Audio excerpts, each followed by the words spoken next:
राजस्थान के चुनाव में फिलहाल बैकफुट पर खड़ी दिख रही कांग्रेस अब दलित कार्ड खेलकर बाजी अपने फेवर में करना चाह रही है। कांग्रेस के राष्ट्रीय अध्यक्ष मल्लिकार्जुन खड़गे और मुख्यमंत्री अशोक गहलोत इस पीड़ित इंजीनियर से मिलने पहुंचे, जिस पर बिजली विभाग के इंजीनियर की पिटाई का आरोप लगा है। ये पिटाई कांग्रेस एमएलए गिरिराज मलिंगा ने की थी। कांग्रेस ने मलिंगा को टिकट नहीं दिया, लेकिन बीजेपी ने उन्हें कैंडिडेट बना दिया। पीड़ित इंजीनियर हर्षाधिपति वाल्मीकि 1.5 महीने से अस्पताल में भर्ती हैं। अब कांग्रेस के 2 दिग्गज नेताओं ने पीड़ित इंजीनियर से मुलाकात कर बीजेपी को दलित विरोधी बता दिया है।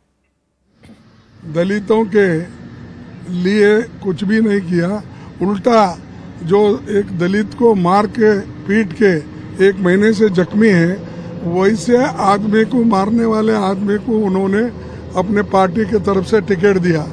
यही, इससे आप अंदाजा लगाए, जो दलित को मारता है उसको बुला के टिकट देते हैं। समीर जी, क्या ये सीरियस इश्यू हो सकता है? क्या इससे कोई संदेश ग्राउंड पर जा सकता है, जो कांग्रेस की तरफ से कहा जा रहा है कि दलित विरोधी है बीजेपी? बिल्कुल, मुझे लग रहा है भारतीय जनता पार्टी को ऐसे व्यक्ति को टिकट देने से बचना चाहिए था। देखिए, जब यह घटना घटी थी, भारतीय जनता पार्टी ने इसका सबसे ज्यादा होल्ला राजस्थान में मचाया था, और जब कांग्रेस ने उस व्यक्ति का टिकट काटा तो भारतीय जनता पार्टी ने उसे टिकट दे दिया। मुझे लग रहा है भारतीय जनता पार्टी को इस चीज से बचना चाहिए था। सिर्फ दलित का मुद्दा नहीं है, यह बताता है कि किस तरीके से एक जनप्रतिनिधि ने वहां पर सरकारी कर्मचारी पर हमला किया था। अगर भारतीय जनता पार्टी उसे टिकट नहीं देती तो मुझे लग रहा है भारतीय जनता पार्टी के फेवर में एक सेंटीमेंट बढ़ता। लेकिन जो खड़गे जी कह रहे हैं, और खड़गे जी ने इस बात का कल भी जयपुर में जिक्र किया है कि भले ही हम टिकट हार जाएं उस सीट से, लेकिन हमने तय किया था कि हम ऐसे व्यक्ति को टिकट नहीं देंगे।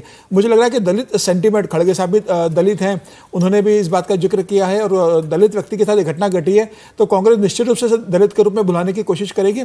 लेकिन अगर भारतीय जनता पार्टी मलिंगा को टिकट नहीं देती तो भारतीय जनता पार्टी के पक्ष में ज्यादा सिंपैथी लोगों की रहती।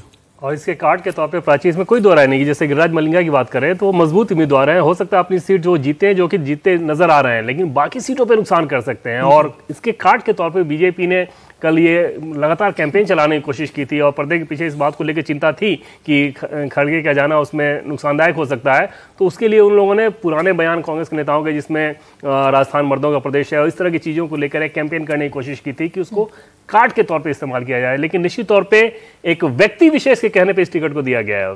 नाम लेना ठीक नहीं रहेगा, लेकिन वो टिकट दिया जाना निश्चित तौर पे बीजेपी की रणनीति के हिसाब से बहुत अच्छी नहीं कही जा सकती। लेकिन बीजेपी भी ये आरोप कांग्रेस पे लगाती है। जैसे मारवाड़ में एक घटना हुई थी जिसमें एक टीचर ने एक दलित बच्चे को पीट दिया था, तो बीजेपी की तरफ से भी ये आरोप लगाए जाते हैं कांग्रेस पे कि वो दलित विरोधी है। तो ये दोनों तरफ से लगाया जा रहा है, और ऐसे में जो है मुझे लगता है कि ये जो फैक्टर है ये कोई गहलोत सरकार के लिए कोई खास फायदेमंद नहीं है, क्योंकि गहलोत सरकार पर भी इस तरह के दलित विरोधी या दलितों को ना बचा पाने के आरोप लगते रहे।